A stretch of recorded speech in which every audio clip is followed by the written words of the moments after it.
Mamie, Hmm. c'est quoi? Bah, où t'as trouvé ça, toi? Pourquoi t'as un scorpion? C'est ta papy.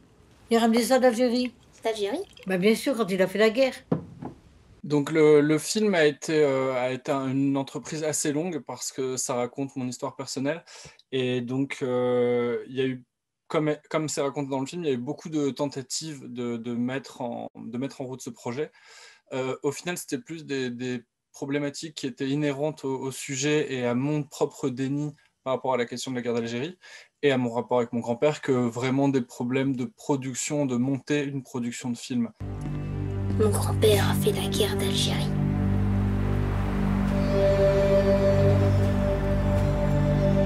Dans Souvenir Souvenir, il y a deux techniques d'animation principales. Il y en a une que j'appelle carnet de vie, qui, on va dire, illustre un petit peu ma vie quotidienne et les recherches que j'ai fait autour de ce film. Et une autre que j'appelle plus cartoon, qui retranscrit beaucoup de choses différentes. À la base, elle retranscrit la projection d'un enfant sur les souvenirs de son grand-père comme un peu un film d'aventure. Puis, quand un peu plus tard, la personne qui imagine ces images devient adolescent, c'est plus dans un univers un peu punk, mais en gardant les mêmes designs en fait. Et les deux styles en fait vont se côtoyer durant tout le film. La partie cartoon, elle est faite en 2D, donc c'est avec un logiciel français qui s'appelle TV Paint. Et par contre, la partie carnet de vie, c'est un petit peu plus complexe, c'est un peu plus expérimental. Là, on est parti d'une base en 3D parce que j'ai une formation d'animateur 3D à la base. Donc, on a fait une base de modèles de personnages qu'on a ensuite découpés. Enfin, on a rendu les éléments séparément, on les a découpés, on les a triturés, on a retimé chaque élément. Et ensuite, on a appliqué des effets dessus avec After Effects.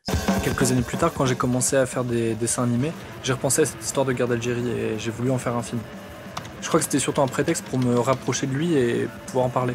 À la base, j'avais envie de faire un style graphique qui soit aussi beaucoup plus sobre. Je voulais faire quelque chose à la ligne claire avec juste une petite nuance de gris pour souligner quelques détails. Parce que je voulais que ce soit la parole qui prime, que ce soit le message qui prime, que ce soit l'idée et l'histoire qui prime. Et de parler de sentiments qui sont aussi profonds et aussi non définies. Enfin, en gros, je suis en train de tourner autour d'émotions qui sont pas vraiment définies, que je comprends pas moi-même. Donc, de parler de tout ça, j'étais pas sûr de pouvoir vraiment le communiquer au spectateur. Et je crois qu'un peu par peur de rater mon coup, je me suis embarqué dans quelque chose de plus en plus chargé graphiquement jusqu'à arriver au résultat là qui est extrêmement chargé, qui est un peu l'opposé de mon intention de départ. Tu sais, non, c'était pas vraiment une guerre.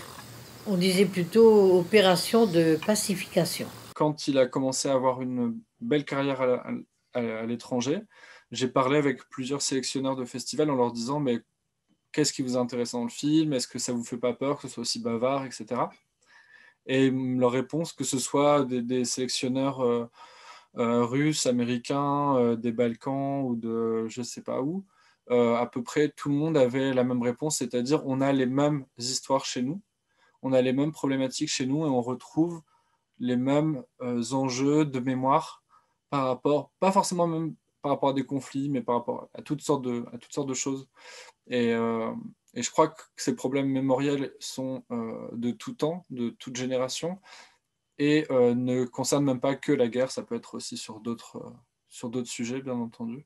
Ils sont à la retraite, ils sont tranquilles, et moi j'ai un gratté sans oser poser les bonnes questions.